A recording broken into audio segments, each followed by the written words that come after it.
Je m'appelle Catherine, j'ai 41 ans, je suis mariée, j'ai 3 enfants qui ont 14, 12 et 8 ans et je travaille chez GSK, je suis directeur financier pour la partie commerciale en Belgique et au Luxembourg.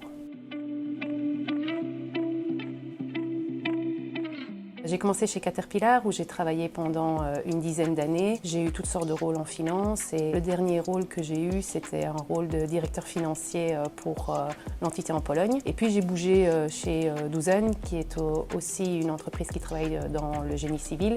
Et là, j'ai eu un job de contrôleur au niveau européen pour une gamme de produits. Et je suis arrivée chez GSK il y a 7 ans en finance, où j'ai eu aussi une série de rôles un peu différents. J'ai fait du support d'abord à la production et puis à la partie R&D. J'ai supporté la partie santé publique et puis j'ai bougé en commercial et j'ai rejoint le job que je fais actuellement en juillet l'année dernière. En fait, je suis quelqu'un d'assez curieux, j'aime apprendre et quand je trouve que j'ai fait un peu le tour de la question, j'aime bien du coup me lancer un nouveau défi et souvent c'est à ce moment-là que je me dis tiens, j'irais bien voir un petit peu autre chose. J'ai surtout approché ça comme ça au début de ma vie professionnelle, maintenant je suis un petit peu plus réfléchie dans mes mouvements et je me dis tiens, qu'est-ce que j'ai envie de faire plus tard et quelles sont les bonnes étapes pour dire d'y arriver. Moi, je suis une grande avocate de l'expérience diversifiée, même si ça reste de la finance. Je pense que c'est très riche en fait d'avoir touché à des choses plus comptables, des rôles plus globaux, des rôles locaux.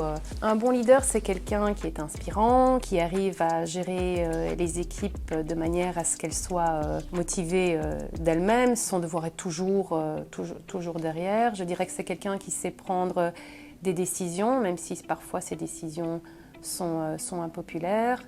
Je dirais que c'est quelqu'un qui admet qu'il fait des erreurs et qui est capable de réagir aussi face aux erreurs quand elles se passent en redressant un peu le tir. Ce qui est important, c'est de se dire, tiens, à quoi est-ce que j'aspire? Qu'est-ce que j'ai envie de faire? Et quelles sont les compétences en fait, qu'il faut pour que je sois crédible finalement le jour où je postule à ce genre de job. Et puis, je dirais, il faut faire un espèce de statut sur qui on est aujourd'hui, quelles sont les compétences qu'on a, et puis qu'est-ce qui manque entre les deux.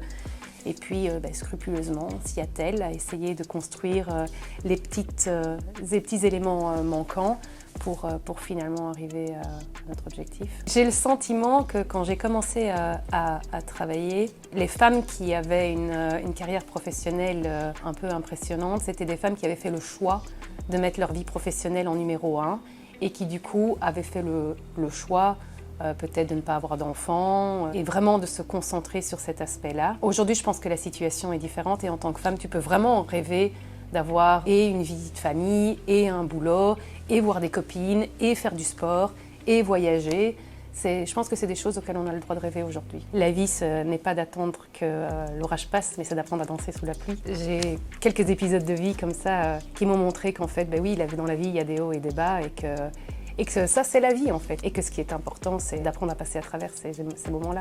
Il y a 3 ans, j'ai eu un cancer du sein. Et donc quand ça m'est tombé dessus, c'est un peu tombé comme une nouvelle qui effondrait tout mon petit monde. Et du jour au lendemain, moi qui suis plutôt assez forte d'habitude de tempérament, un peu indépendante, à me dire que j'ai le contrôle, peut-être pas sur ce qui m'arrive, mais sur la façon dont je réagis aux choses. Du jour au lendemain, je me suis trouvée catapultée dans cette espèce de rôle de petite chose fragile. Et j'avais vraiment envie de me prouver que mon identité ne se limitait pas uniquement au fait que j'avais eu cet épisode de vie finalement. Et du coup, j'ai voulu tout reprendre, que ce soit la vie professionnelle et ma vie privée. Et on m'avait dit, tu verras Catherine, ça va changer, tu vas voir les choses autrement, etc.